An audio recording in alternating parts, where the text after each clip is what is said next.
X cube the whole സ്ക്വയറിന്റെ cube root എടുക്കുമ്പോൾ 256 കിട്ടും. അങ്ങനെയാണെങ്കിൽ എക്സിന്റെ വില എത്ര? ആദ്യം ഈ ക്യൂബ് റൂട്ടിന് അകത്ത് കിടക്കുന്നതിനെ സോൾവ് ചെയ്യാം. അതായത് 8ന്റെ സ്ക്വയർ എത്രയാണ്? 64 ആണ്.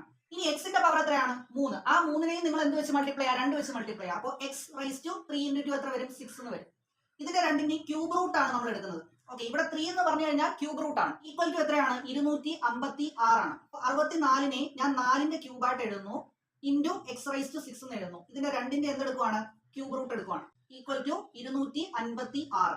ഇനി നിങ്ങൾ നോക്കാം, 4 cube into x raise to 6 അതിന്റെ മൊത്തത്തിന്റെ ക്യൂബ് റൂട്ട് ആണ് എടുക്കുന്നത്. അപ്പോൾ 4 ക്യൂബിന്റെ ക്യൂബ് റൂട്ട് എടുത്താൽ എനിക്ക് 4 എന്ന് തന്നെ കിട്ടും. ഇനി എക്സ് റൈസ് ടു 6ന്റെ ക്യൂബ് റൂട്ട് എടുക്കാന്ന് വെച്ചാൽ ഇവിടെ 6നെ നിങ്ങൾ 3 വെച്ച് ഡിവൈഡ് ചെയ്യാം. അപ്പൊ നിങ്ങൾക്ക് 2 എന്ന് കിട്ടും. X square equal to 256.